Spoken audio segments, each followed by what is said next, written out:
My mom's fiancé wanted my $200,000 duplex and gave her an ultimatum, him or me. She chose him until police arrested him for stealing $15,000 from his auto shop customers.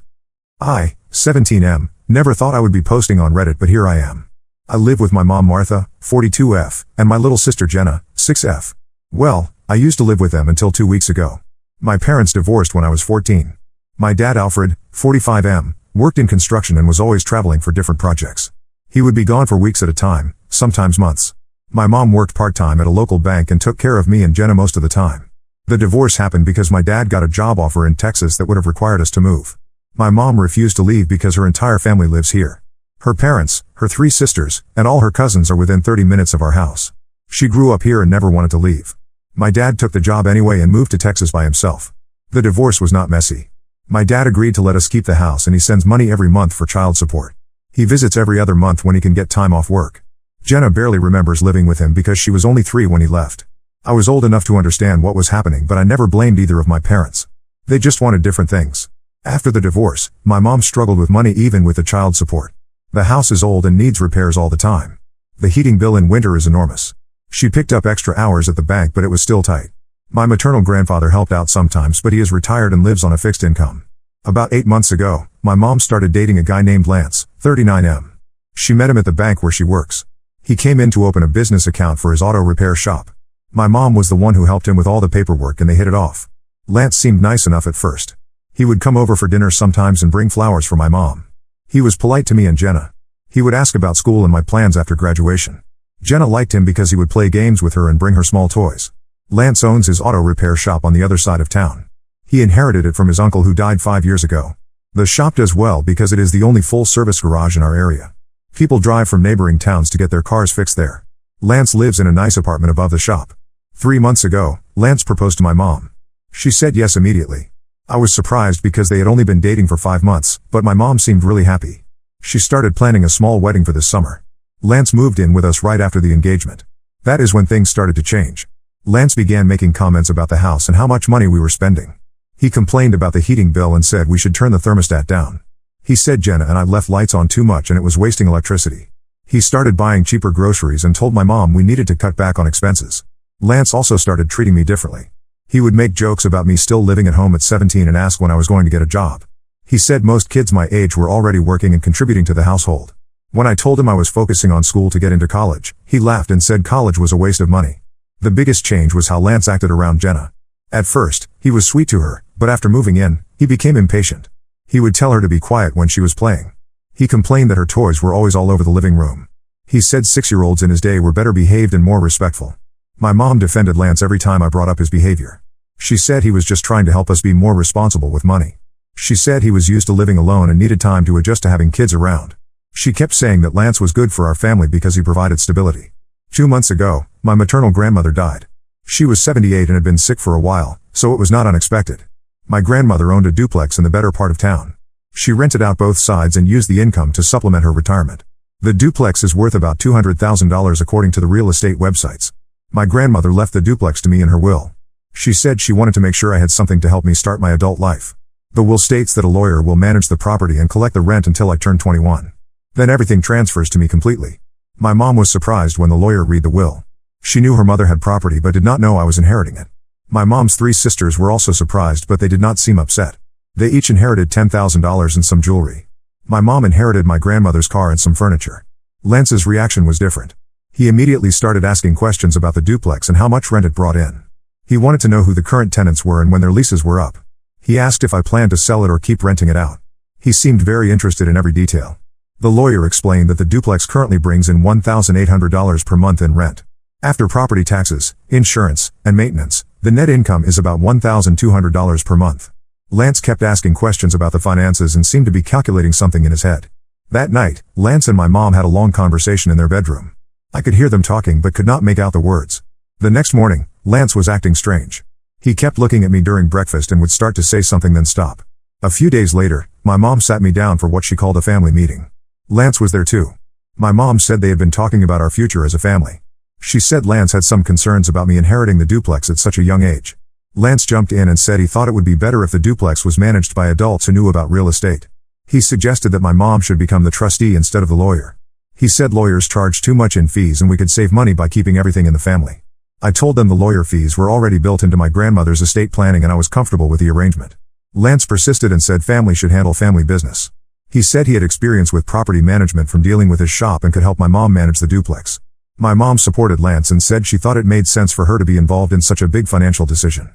She said she was worried I would make mistakes and lose money. She kept emphasizing that she only wanted what was best for me. I refused to change the arrangement. My grandmother specifically chose this lawyer and I wanted to respect her wishes. Lance became agitated and said I was being stubborn and ungrateful. He said my mom had sacrificed a lot raising me and deserved to have a say in decisions that affected the whole family. The conversation ended badly. Lance stormed out of the room and my mom followed him. I heard them arguing in their bedroom again that night. Over the next few weeks, Lance's behavior toward me got worse. He would make snide comments about me being spoiled and privileged. He said I did not appreciate what I had and needed to learn responsibility. He started assigning me chores around the house and would criticize everything I did. Lance also began talking about changes he wanted to make to the house. He said we should renovate the kitchen and add a deck in the backyard. When my mom said we could not afford those improvements, Lance would glance at me and make comments about how some people in the family had resources they were not sharing. Last month, Lance's true intentions became clear. My mom approached me with what she called a compromise. She said Lance had agreed to pay for my college tuition if I would sign over the duplex to them. Lance said he would manage the property and use the rental income to pay for my education and living expenses. Lance presented this as a generous offer. He said college was expensive and this way I would graduate without debt. He said the duplex was too much responsibility for someone my age and I should focus on my studies instead of worrying about tenants and maintenance issues. I saw right through this plan. Lance wanted control of the duplex and its income. He was offering to pay for college, but the duplex income over 4 years would be much more than college tuition. He would essentially be trading my inheritance for a fraction of its value. I told him absolutely not. Lance became angry and said I was making a huge mistake. He said college costs were skyrocketing and I would regret not taking his offer. My mom pleaded with me to reconsider and said Lance was only trying to help. That night, Lance and my mom had their loudest argument yet. I heard Lance yelling about ungrateful kids and wasted opportunities. My mom was trying to calm him down. The argument lasted for hours. The next morning, my mom told me Lance had given her an ultimatum. He said he could not marry someone whose child did not respect him or appreciate his help. He said I was causing problems in their relationship and something had to change. My mom was crying when she told me this. She said Lance was threatening to call off the engagement unless I agreed to his college proposal. She begged me to think about what was best for the whole family. She said Lance made her happy and she did not want to lose him. I could not believe my mom was asking me to give up my inheritance to keep her boyfriend happy. I told her Lance was manipulating both of us and she should see that. I said if Lance truly loved her, he would not be making these demands. My mom got defensive and said Lance had legitimate concerns about my maturity level. She said he was offering to invest in my future and I was being selfish by refusing. She said I did not understand how hard it was for her to find someone willing to take on a family with 2 kids. 3 days ago, my mom delivered Lance's final ultimatum. She said Lance would call off the engagement and move out unless I signed over the duplex within a week. She said Lance felt disrespected and could not build a life with someone whose child fought him on every decision. My mom was practically begging me to comply. She said she loved Lance and wanted to marry him. She said I would be leaving for college soon anyway and should think about her happiness for once. She said the duplex would just complicate my life and I would be better off without it. I realized my mom had chosen Lance over me. She was willing to pressure me into giving up my inheritance to keep her boyfriend happy. Lance had successfully driven a wedge between us and she could not see it. I called my dad that night. I told him everything that had happened since Lance moved in. My dad was quiet for a long time after I finished talking. Then he said I should come stay with him in Texas until things cooled down. My dad drove 18 hours straight to come get me. He arrived yesterday morning while my mom was at work and Lance was at his shop. I packed my clothes and important documents. I left a note saying I was going to stay with my dad and would not be changing my mind about the duplex. My mom has called me 15 times since she found the note. She left voicemails saying I was making a terrible mistake and ruining her chance at happiness. She said Lance was a good man who only wanted what was best for our family. She begged me to come home and talk things through. Lance also called and left a voicemail. He said I was acting like a spoiled child and my mom was heartbroken because of my selfishness. He said he was only trying to help me succeed in life and I was too immature to see it. I have not responded to any of their calls. I am staying with my dad in Texas and will probably finish my senior year here. My dad said I can live with him as long as I need to. He said he was proud of me for standing up for myself and not letting them bully me. The lawyer managing my inheritance confirmed that no one can force me to sign over the property. He said my grandmother's will was very specific and cannot be changed. He also said he deals with these situations often where family members try to pressure beneficiaries into giving up inheritances. I keep thinking about Jenna and how this affects her. She is only 6 and does not understand what is happening. My mom will probably tell her I abandoned the family. Lance will likely become her stepfather and she will grow up with his influence. I worry about what kind of person Lance really is and whether Jenna will be okay. My mom sent a text yesterday saying Lance had called off the engagement because of my actions. She said he could not marry into a family where he was not respected. She blamed me for destroying her happiness and said I would regret this decision for the rest of my life. I do not regret leaving. Lance showed his true colors and my mom chose to support him over her own son. I lost my mother's support but I protected my inheritance and my future. I just wish things could have been different. Update 1: A lot has happened since my original post. Thank you to everyone who supported me and confirmed I made the right decision. Some people asked for updates, so here is what has been going on. First, the situation with my mom got worse before it got better. After I left for Texas, she continued calling and texting daily. She alternated between begging me to come home and blaming me for ruining her life. She said Lance was the best thing that ever happened to our family and I destroyed it out of selfishness. Lance also continued contacting me. His messages became increasingly nasty. He called me ungrateful and said I would fail in life without his guidance. He said my dad was a deadbeat who abandoned his family and I would end up just like him. He threatened to contest my inheritance somehow, even though the lawyer already explained that was impossible. My dad finally told me to block both of their numbers. He said they were harassing me and I did not need to listen to their abuse. He was right. Once I blocked them, I could focus on adjusting to life in Texas. My dad lives in a small apartment near his construction site. It is not fancy but it is clean and quiet. He works long hours but he makes an effort to spend time with me in the evenings. We talk about school, my plans for college, and what happened back home. He listens without judging and gives good advice. I enrolled in the local high school to finish my senior year. It was difficult starting over in a new place, but the guidance counselor helped me get caught up. The teachers have been understanding about my situation. I am taking the same classes I had in Ohio, so I should graduate on schedule. My dad introduced me to some of his coworkers who have kids my age. They invited me to hang out and made me feel welcome. It is different from my old friends back home, but these kids are friendly and include me in their activities. I am adjusting better than I expected. The lawyer managing my inheritance has been checking in regularly. He said the duplex is performing well and both tenants are current on rent. He handles all the maintenance requests and property management tasks. He sends me monthly reports showing the income and expenses. Seeing those numbers reminds me why I made the right choice. 3 weeks after I left, my mom's sister Lisa called me. Lisa, 39F, is my mom's youngest sister and we always got along well. She said she needed to tell me something important about Lance that my mom did not know. Lisa works as a secretary at the courthouse in our county. Part of her job involves processing legal documents and court filings. She has access to public records for things like divorces, bankruptcies, and civil lawsuits. After Lance proposed to my mom, Lisa decided to do a background check on him. She said she always does this when family members start dating seriously because she wants to protect them. She looked up Lance's name in the court system to see if he had any legal problems. What Lisa found shocked her. Lance had been married before, not once but twice. Both marriages ended in messy divorces with his ex-wives accusing him of financial abuse. The court records showed Lance had tried to gain control of his ex-wives' assets during both marriages. Lance's first wife owned a small beauty salon when they married. During their divorce proceedings, she accused Lance of pressuring her to add his name to the business deed. When she refused, Lance became controlling and manipulative. He eventually cleaned out their joint bank account and disappeared for 2 weeks. The divorce was finalized with Lance getting nothing from the salon. Lance's second wife inherited a house from her grandmother, similar to my situation. According to the divorce documents, Lance convinced her to refinance the house and use the money to expand his auto repair business. When the marriage failed, the wife was left with a large mortgage payment and Lance kept the business improvements. She had to sell the house to pay off the debt Lance created. Lisa also discovered Lance had filed for bankruptcy 6 years ago. His auto repair shop was failing and he owed money to suppliers and creditors. The bankruptcy allowed him to keep the shop building but wiped out most of his other debts. This happened right around the time he inherited the business from his uncle. Lisa tried to warn my mom about these findings several months ago. She showed my mom the court documents and explained Lance's pattern of targeting women with assets. My mom refused to listen and accused Lisa of being jealous and trying to sabotage her relationship. My mom told Lance that Lisa had been researching his background.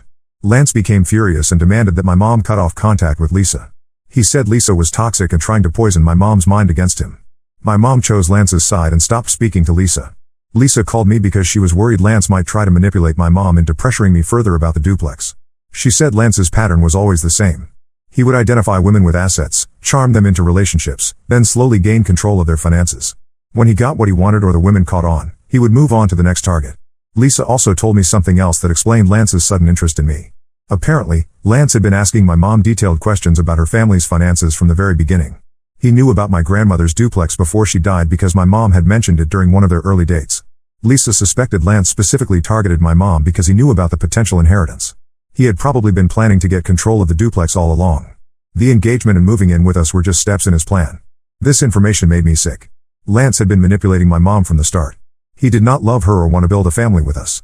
He saw us as a way to get his hands on valuable property. My mom had fallen for his act completely. I told my dad everything Lisa had shared. He was angry but not surprised. He said Lance's behavior reminded him of other scam artists he had encountered over the years. He said these people are skilled at finding vulnerable targets and exploiting their emotions. My dad suggested I call the lawyer managing my inheritance and tell him about Lance's history. The lawyer said he would make note of it in my file but assured me it did not change anything legally. He said Lance had no claim to the property no matter what he convinced my mom to believe. Lisa also told me she had tried calling my mom after Lance broke off the engagement. She wanted to provide emotional support and maybe share what she had learned about Lance's past. My mom would not take her calls and had apparently told other family members that Lisa was spreading lies about Lance. I decided to call my mom's oldest sister Janet, 44F. Janet and my mom are very close and talk almost daily. I thought maybe Janet could help my mom see the truth about Lance. Janet already knew about Lance's past. Lisa had told her months ago when she first discovered the court records. Janet had also tried to warn my mom but got the same reaction Lisa did. My mom accused Janet of being jealous and trying to ruin her happiness. Janet said my mom had been very depressed since Lance left. She was not eating properly and had been calling in sick to work. My mom blamed me for everything and refused to consider that Lance might have been using her. She kept saying Lance was a good man who only wanted what was best for our family. Janet also told me my mom had been talking about moving to Texas to be closer to me. She thought if she showed up and apologized, I might change my mind about the duplex. Janet was worried my mom might do something desperate to try to win Lance back. I told Janet about my mom's plan to move to Texas. Janet said she would try to talk my mom out of it. She said showing up unannounced would only make things worse and push me further away. She promised to keep checking on my mom and update me if anything changed. The conversation with Janet made me realize how completely Lance had isolated my mom from her support system. He had turned her against her sisters and convinced her that anyone questioning him was the enemy. My mom was now alone and still defending the man who had manipulated and abandoned her. I also learned more about what happened to Jenna after I left. My mom had told Jenna I went to live with my dad because I did not love our family anymore. Jenna apparently cried for days and kept asking when I was coming home. Janet said she had been trying to spend more time with Jenna to help her adjust. This information about Jenna made me the most upset. My mom was using a 6-year-old child to manipulate me emotionally. She was making Jenna believe I had abandoned them when the truth was that Lance had driven me away. Jenna did not deserve to be caught in the middle of this mess. I talked to my dad about maybe calling Jenna directly. He said it might be better to wait until things settled down more. He was worried my mom might use any contact with Jenna as a way to pressure me further. He said we needed to be strategic about how to maintain my relationship with Jenna without giving my mom ammunition. The whole situation has been exhausting. Learning about Lance's history explained everything but also made me angry at how thoroughly he had fooled my mom. She had chosen a con artist over her own son and was still defending him even after he abandoned her. I am glad I trusted my instincts and refused to give in to their pressure. If I had signed over the duplex, Lance would have taken it and probably left my mom anyway once he got what he wanted. At least now I still have my inheritance and my mom might eventually realize the truth about Lance. My dad says healing from this kind of family trauma takes time. He reminds me that I cannot control my mom's choices but I can control my own responses. I am focusing on finishing school and planning for college. The duplex will give me financial security that Lance tried to steal from me. Update: 2 more developments have happened and some of you were right about Lance having other motives. This update is going to be long but I think you will find it interesting. About 2 weeks after my first update, my mom finally contacted me through my Aunt Janet. She asked Janet to give me a message saying she was ready to apologize and wanted to have an honest conversation. She promised not to mention the duplex or Lance and just wanted to talk to her son. I was hesitant but my dad encouraged me to hear what she had to say. He said it might help me get closure even if it did not lead to reconciliation. We arranged for my mom to call me at a specific time when my dad would be home for support. The phone call started well enough. My mom apologized for choosing Lance over me and admitted she had made mistakes. She said she missed me terribly and regretted how everything had happened. She sounded genuinely remorseful and I started to think maybe we could work things out. But then my mom started talking about Lance again. She said he had contacted her a few days after their breakup and apologized for how he handled everything. According to her, Lance claimed he had been under a lot of stress with his business and had not been thinking clearly. He wanted to try again and work things out. My mom said Lance had realized he was wrong to pressure me about the duplex. He supposedly told her that he only wanted to help me succeed and had gone about it the wrong way. Lance allegedly said he would respect my decision about the inheritance if I would give him another chance to be a good stepfather. I could not believe my mom was falling for Lance's manipulation again. I told her Lance had a history of targeting women with assets and asked if she knew about his previous marriages. My mom got defensive and said people had been spreading rumors about Lance to turn her against him. When I mentioned the court records my Aunt Lisa had found, my mom claimed Lance had already explained everything. She said his ex-wives were bitter women who had tried to destroy him financially.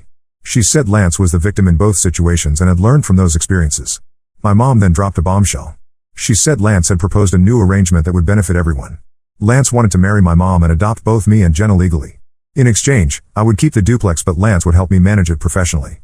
Lance claimed this would teach me responsibility while keeping the property in the family. I knew this was another manipulation tactic. Lance was offering to back down on the duplex to regain access to our family. Once he married my mom and gained legal standing as my stepfather, he would find other ways to pressure me. I told my mom absolutely not and that Lance could not be trusted. My mom started crying and said I was being unreasonable. She said Lance had made genuine efforts to change and I was not giving him a fair chance. She begged me to consider what was best for the whole family and think about Jenna, who missed having a father figure. The conversation ended badly with my mom hanging up when I refused to consider Lance's new proposal. I felt like I was back to square one with her still choosing Lance over me despite everything that had happened. My dad said he was proud of me for standing firm. He said Lance was clearly desperate to get back into our lives and was using my mom's emotions to manipulate the situation. He warned me that Lance would probably try other approaches if this one failed. My dad was right. 2 days later, Lance showed up at my high school in Texas. He had somehow figured out which school I was attending and waited for me in the parking lot after classes ended. When he saw me, he approached and said he needed to talk. I was shocked to see Lance in Texas and immediately felt unsafe. I told him to leave me alone and started walking toward the school building where there were other people around. Lance followed me and kept talking, saying he had driven all the way from Ohio to apologize and make things right. Lance said he understood why I was angry and that he had handled everything wrong. He claimed he really did love my mom and Jenna and wanted to be part of our family. He said the duplex did not matter to him anymore and he just wanted a chance to prove he could be a good stepfather. I told Lance I knew about his previous marriages and his pattern of targeting women with assets. Lance got angry and said people had been filling my head with lies about him. He said his ex-wives were vindictive and had spread false information to hurt his reputation. Lance then tried a different approach. He said my mom was heartbroken and barely functioning since I left. He claimed she was not eating or sleeping properly and had been missing work. He said Jenna was asking about me constantly and did not understand why her big brother had abandoned her. Lance said he would do anything to reunite our family, including signing legal documents promising never to interfere with my inheritance. He pulled out a handwritten note supposedly from Jenna asking me to come home. The note looked like a 6-year-old had written it, but something about it seemed fake. I told Lance to leave me alone and threatened to call the police if he did not stop following me. Lance became more aggressive and said I was being ridiculous. He said he had driven 18 hours to make peace and I owed him at least a conversation. At that point, other students and a teacher noticed what was happening. The teacher approached and asked if everything was okay. I explained that Lance was harassing me and I wanted him to leave. The teacher told Lance he needed to leave school property immediately or they would call security. Lance finally left, but not before saying this was not over. He said my mom deserved better than a son who would abandon his family over money. He claimed I would regret my selfishness when I was older and realized what I had thrown away. I called my dad immediately and told him what happened. My dad was furious and said Lance showing up at my school was completely inappropriate. He contacted the school administration and filed a report about the incident. The school said they would watch for Lance and call police if he returned. My dad also called the local police to report Lance's harassment.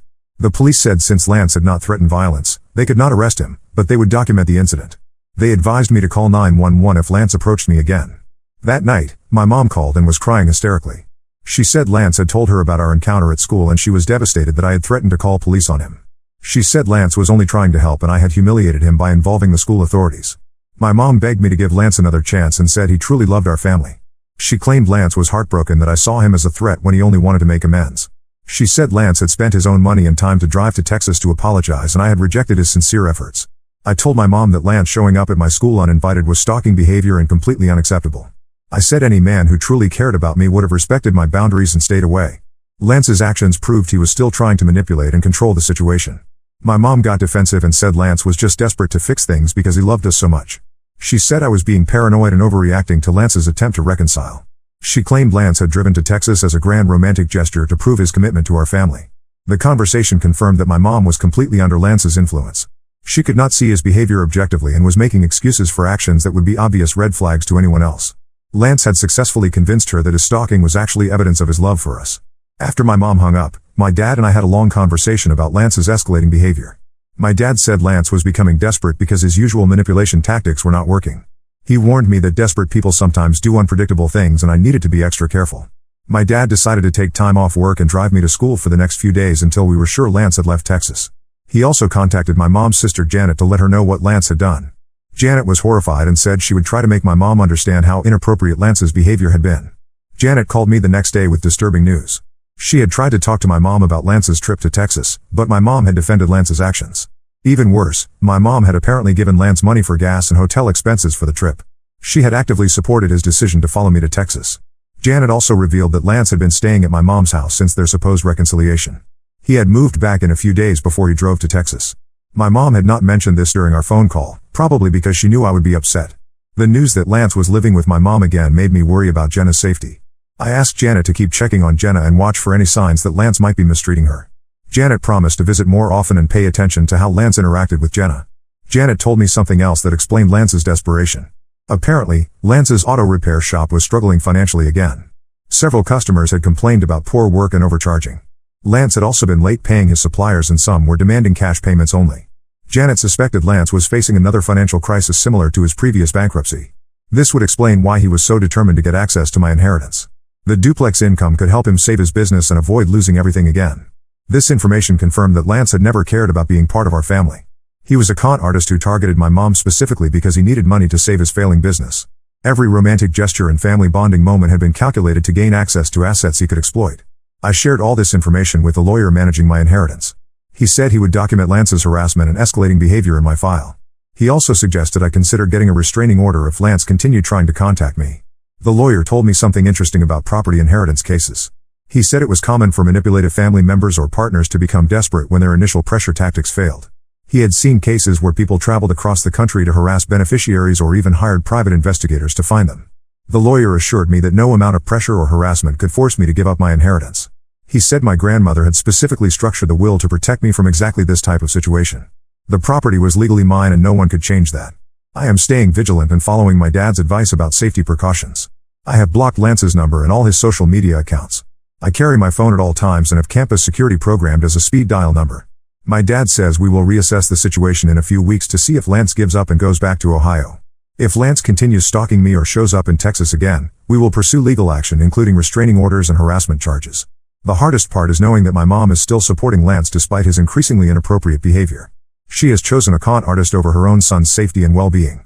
I am starting to accept that my mom might never come to her senses about Lance.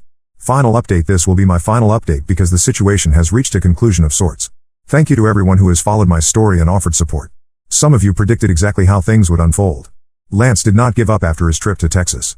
3 weeks after the school incident, he started creating fake social media accounts to contact me. He would send friend requests using different names and photos, then message me once I accepted.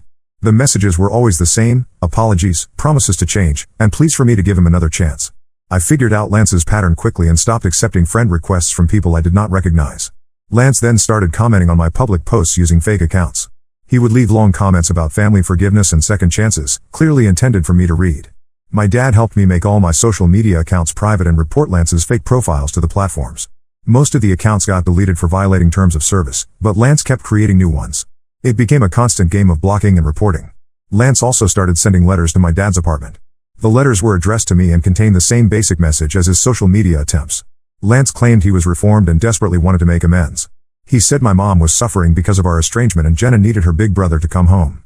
The letters escalated over time. Lance started including photos of Jenna looking sad and handwritten notes supposedly from her begging me to visit. He sent copies of bills showing my mom's financial struggle since I left. Lance claimed my mom was working extra shifts to make ends meet without my help around the house. My dad and I took the letters to the police. The officer said the letters were not technically threatening but could be considered harassment since I had clearly asked Lance to stop contacting me. He said we could file for a restraining order if Lance continued or if the messages became more threatening. 2 weeks ago, everything came to a head. My Aunt Janet called with news that changed everything. She said Lance had been arrested for stealing money from his auto repair shop customers. Apparently, Lance had been taking payment from customers for major repairs, then doing minimal work or using cheap knockoff parts while charging for premium services. Several customers had complained to the Better Business Bureau and eventually filed police reports. The investigation revealed Lance had stolen over $15,000 from customers over the past 6 months. He had been using the money to pay personal expenses and keep his failing business afloat. Some customers had paid for transmission repairs that were never done, while others received used parts but were charged for new ones. The police also discovered Lance had been forging invoices and creating fake receipts to cover his tracks. When customers complained about their cars still having problems after expensive repairs, Lance would claim they needed additional work and charge them more money. Lance was charged with multiple counts of theft and fraud. His bail was set at $25,000, which he could not afford. The auto repair shop was immediately shut down pending the criminal investigation. All of Lance's business assets were frozen by the court. Janet said my mom was devastated when she learned about Lance's arrest. She had no idea Lance was stealing from customers and had believed his claims about business difficulties being due to economic factors beyond his control. My mom finally started to see Lance's true character when the police interviewed her as part of their investigation. They asked about Lance's finances and living situation. My mom learned that Lance had been lying about almost everything regarding his business and personal history. The police showed my mom evidence of Lance's fraudulent activities, including fake invoices and altered bank records. They also informed her about Lance's previous bankruptcies and divorces, which Lance had never mentioned. My mom realized Lance had been deceiving her from the beginning. Janet said my mom broke down completely when she understood how thoroughly Lance had manipulated her. She admitted to Janet that Lance had been pressuring her to take out a loan against the house to help with his business expenses. My mom had been seriously considering it before Lance's arrest. My mom also confessed that Lance had been asking detailed questions about my inheritance from the very beginning of their relationship. She realized Lance had targeted her specifically because he knew about my grandmother's property. Everything Lance had done was calculated to gain access to our family's assets. The revelation about Lance's criminal behavior finally broke my mom's psychological hold over him. She saw that everyone who had tried to warn her about Lance had been right. She had nearly destroyed her relationship with her son to protect a man who was actively stealing from innocent people. My mom called me 2 days after Lance's arrest. She was crying and could barely speak coherently. She apologized repeatedly and said she had been blind to Lance's true nature. She admitted she had chosen Lance over me and had been completely wrong. My mom explained that Lance had been very skilled at manipulation and had gradually isolated her from family members who questioned him.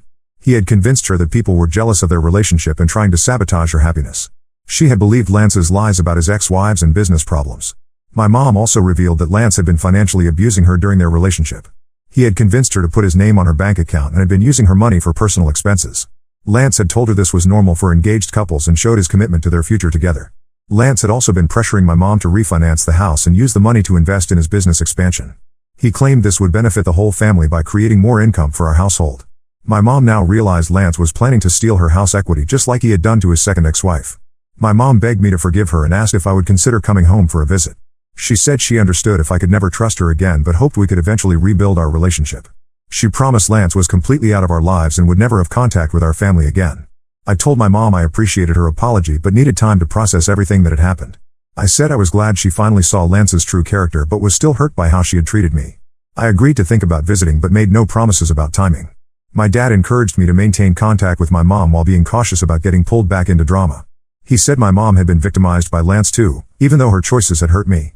He reminded me that forgiveness was a process and I should take as much time as I needed. I decided to start with phone calls and see how things went.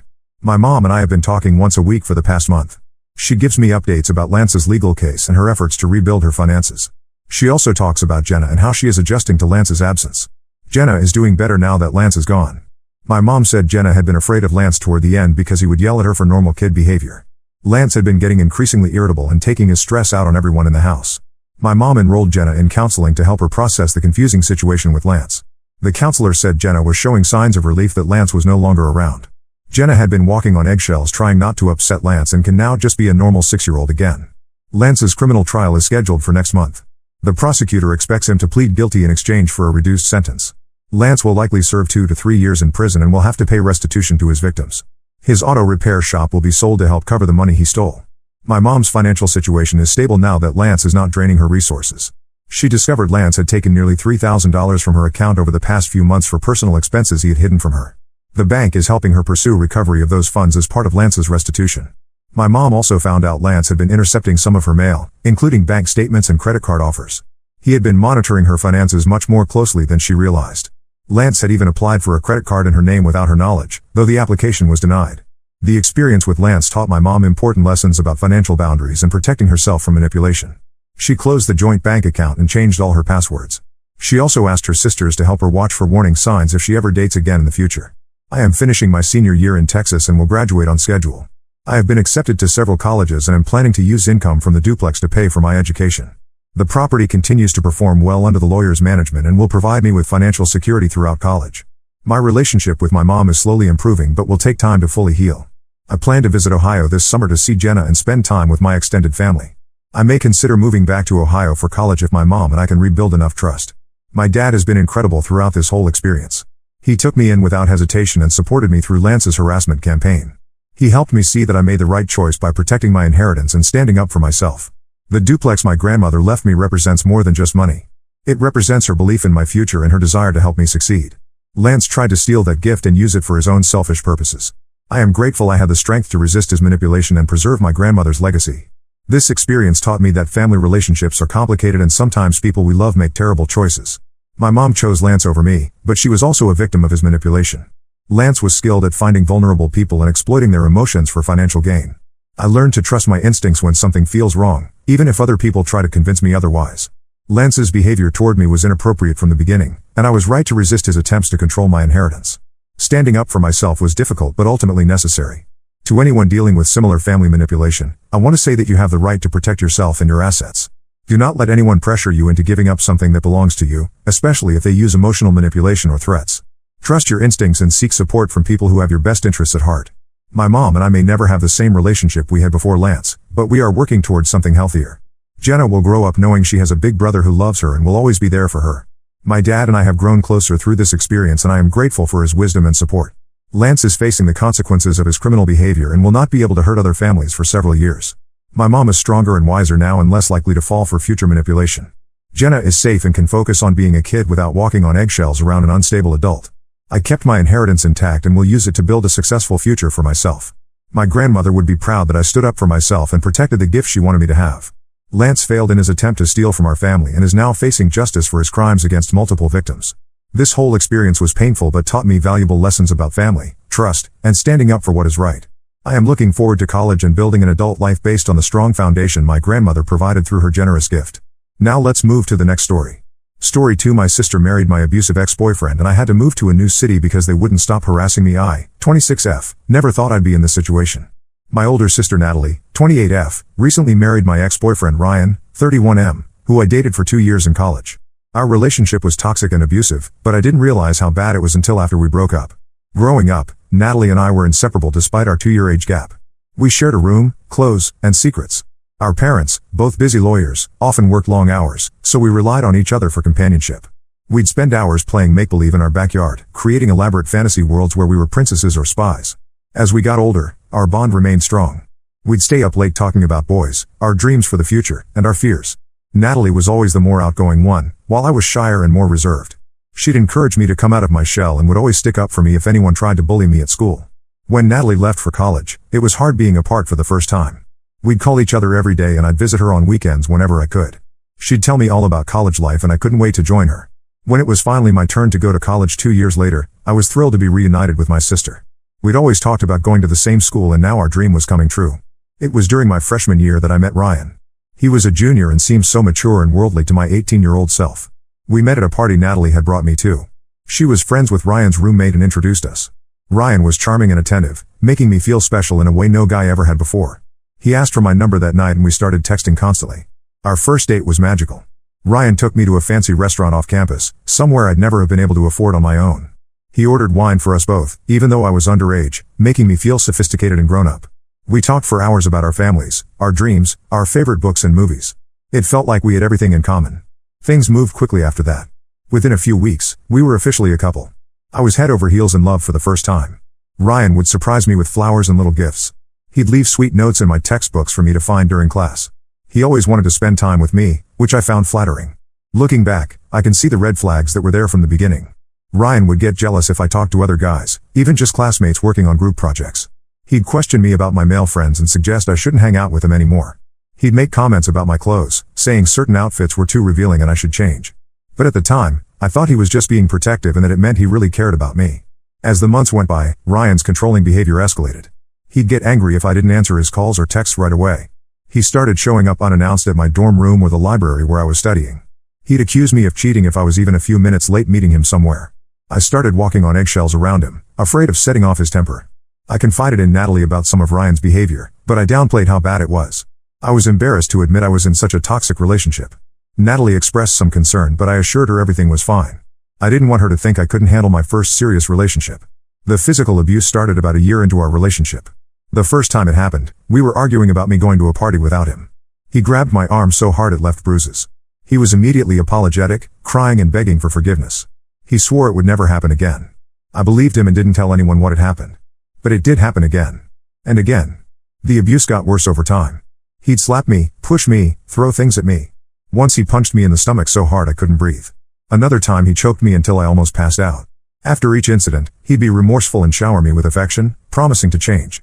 I kept hoping things would get better, that the sweet guy I'd fallen for would come back. I became isolated from my friends and family. I stopped hanging out with anyone but Ryan. My grades started slipping because I was so stressed all the time. I lost weight because I was too anxious to eat. Natalie noticed the changes in me and tried to talk to me about it, but I pushed her away.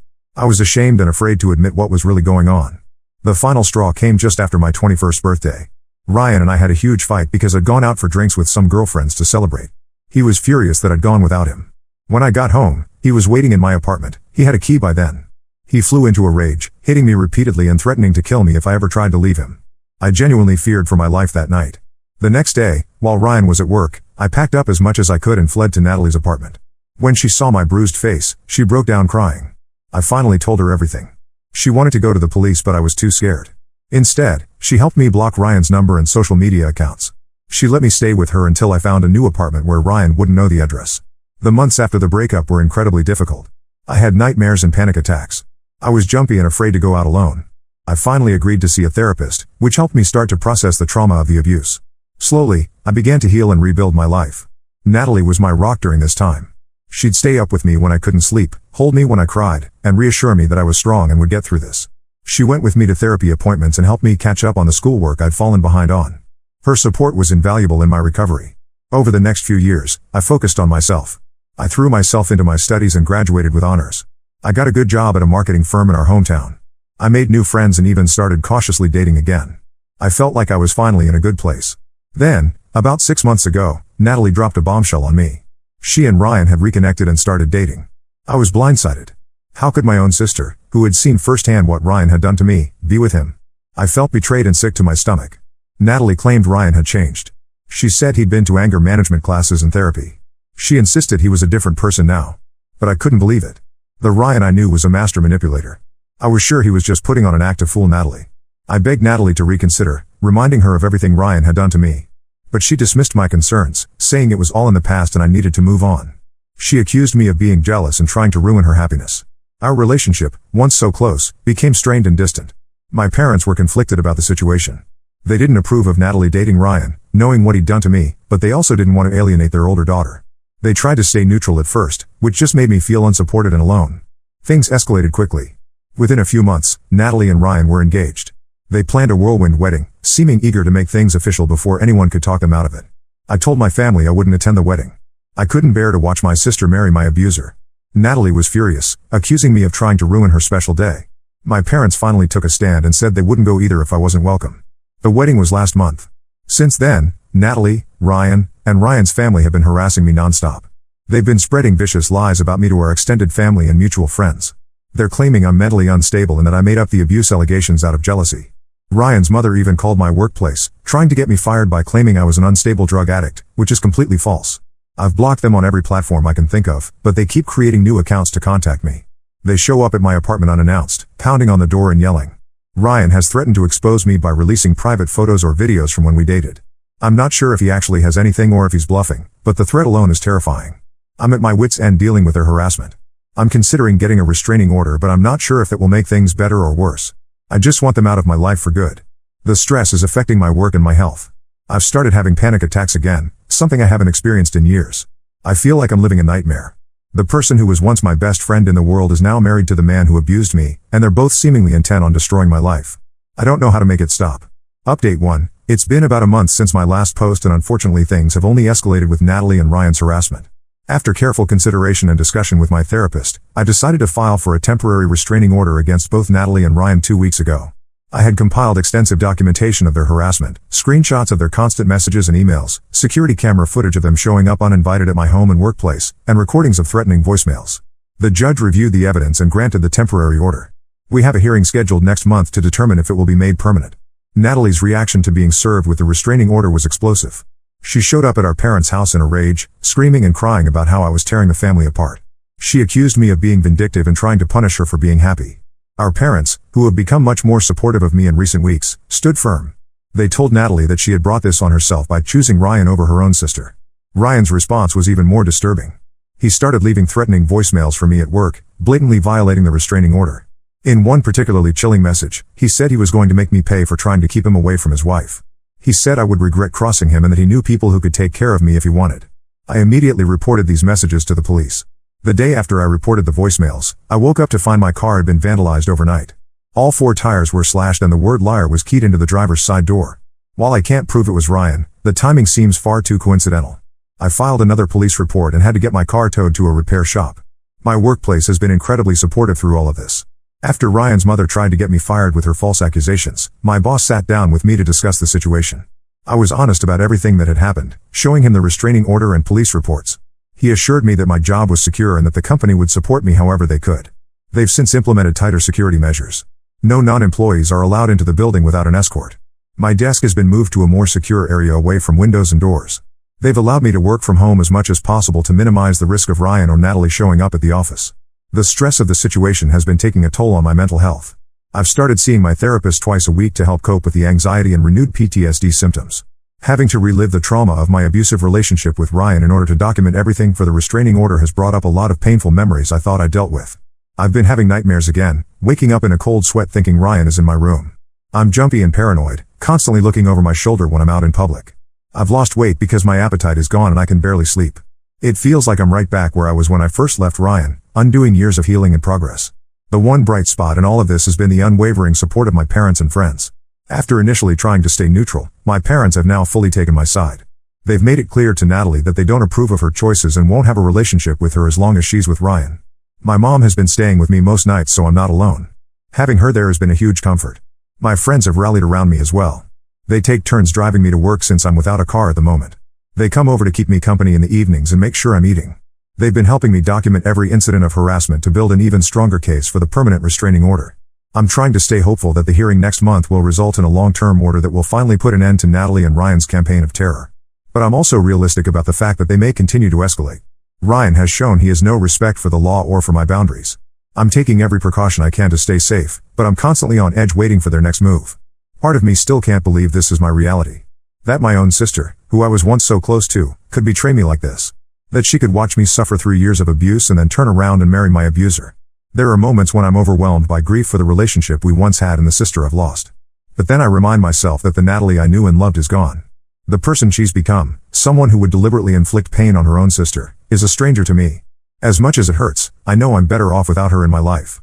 I have to focus on protecting myself now. I'm trying to take things one day at a time and not let fear consume me. I'm throwing myself into my work when I can focus, trying to maintain some sense of normalcy. I'm leaning on my support system and trying to practice the coping skills I've learned in therapy. It's a daily struggle, but I'm determined not to let Ryan and Natalie destroy everything I've worked so hard to build. Update 2. It's been about 2 months since my last update. The hearing for the permanent restraining order was last week. I'm relieved to say it was granted against both Natalie and Ryan for 1 year. In the weeks leading up to the hearing, Natalie and Ryan's harassment campaign kicked into high gear. They seemed determined to discredit me and paint themselves as the victims before we got to court. They created a website filled with lies about me, claiming I was actually the abusive one in the relationship with Ryan. They said I was emotionally unstable and had a history of making false accusations against men. They even dug up and twisted stories from our childhood, claiming I'd always been jealous of Natalie and was now trying to destroy her marriage out of spite. They sent the link to this website to our entire extended family, all our mutual friends from college, and even my coworkers. While most people saw through their lies, it was still humiliating to have my personal business spread around like that. Some distant relatives and old acquaintances who didn't know the full story started reaching out, asking if I was okay or expressing concern about my mental health. It was exhausting having to constantly defend myself and rehash the painful details of my past. The day before the hearing, I received an anonymous email with several old intimate photos of me attached. The message threatened to release them publicly if I went through with the restraining order. I was shaken but decided not to let their blackmail attempt stop me from protecting myself. I forwarded the email to my lawyer to add to our evidence for the hearing. At the courthouse, I was a nervous wreck. Seeing Ryan again in person for the first time in years made me feel physically ill. He and Natalie tried to approach me in the hallway before the hearing began, but thankfully my lawyer intercepted them. Once we were before the judge, I presented all the evidence of their harassment, the threatening messages, the keyed car, the defamatory website, and the blackmail attempt with the photos. My therapist testified about the PTSD symptoms I've been experiencing as a result of their actions. My boss spoke about the disruption to my work and the security measures they've had to implement. Ryan tried to claim it was all a misunderstanding and that he just wanted to clear the air with me. He said he and Natalie were worried about me and just wanted to make amends. He painted himself as a changed man who had worked hard to overcome his past mistakes. Natalie backed him up, saying I was blowing everything out of proportion because I couldn't accept their relationship. Thankfully, the judge saw right through their act. She noted that their actions went far beyond any attempts at reconciliation and constituted a clear pattern of harassment and intimidation. She granted the restraining order and sternly warned Ryan and Natalie that any further contact or retaliation would result in criminal charges. I felt a huge wave of relief leaving the courthouse. For the first time in months, I felt like I could breathe easier knowing I had legal protection from their abuse. But I also knew this was likely just the beginning of a long road ahead. Unfortunately, my relationship with Natalie seems permanently destroyed. As we left the courthouse, she screamed at me in the parking lot that I was dead to her and she never wanted to see me again. As painful as it is, I think a permanent estrangement may be for the best. I don't recognize the person my sister has become. My parents are devastated at the situation but continue to support me fully. They've made it clear to Natalie that they won't have a relationship with her as long as she's with Ryan. It's tearing them apart to be estranged from their older daughter, but they understand the need to protect me. I'm focusing now on healing and moving forward with my life. I'm looking into moving to a new apartment where Natalie and Ryan don't know the address. I'm also considering accepting a job transfer to a different city to get a fresh start somewhere they can't find me easily. It's been a hellish few months, but I finally feel like I'm coming out the other side stronger. I'm proud of myself for standing up to my abuser and not letting him or my sister bully me into silence. I know the road ahead won't be easy, but I'm determined to reclaim my life and find happiness again. Update 3. It's been about 6 weeks since the restraining order was granted and things have finally started to calm down. Natalie and Ryan seem to have given up on harassing me, at least for now. I haven't heard from either of them since the day of the hearing. After a lot of consideration, I decided to accept the job transfer I was offered. I moved to a new city about 3 hours away last week. It was bittersweet leaving my hometown, but I already feel so much safer and more at peace here. I'm in an apartment building with good security and I've been careful not to post anything about my new location on social media. The company I work for has been incredibly supportive through this whole ordeal. They're letting me work remotely most of the time and have implemented extra security measures for when I do go into the office. My new team has been welcoming and it feels good to throw myself into work without constantly looking over my shoulder. I'm slowly settling into my new apartment and trying to make it feel like home. I've joined a support group for domestic violence survivors, which has been really healing. It helps to talk to others who understand what I've been through.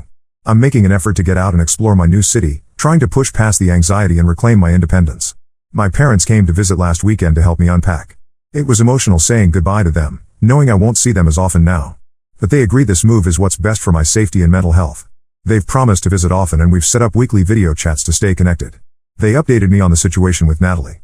Apparently she showed up at their house a couple weeks ago in tears, saying Ryan had hit her during an argument. They tried to convince her to leave him, but she made excuses for his behavior and went back to him the next day. It breaks my heart to know she's now trapped in the same abusive cycle I was. I hope someday she finds the strength to leave him. But I know I can't be the one to help her. I need to protect myself first. I'm cautiously optimistic about this new chapter in my life. For the first time in months, I'm excited about the future instead of living in constant anxiety and fear. I know there may still be tough times ahead, but I feel stronger and more capable of handling whatever comes my way. I'm working on rebuilding my support network here. I've reconnected with an old college friend who lives nearby and she's been showing me around the city. I'm looking into joining some hobby groups to meet new people. My therapist helped me find a new counselor here to continue my treatment. There are still moments when I'm overwhelmed by everything that's happened. I have days where I miss my old life and the close relationship I used to have with Natalie.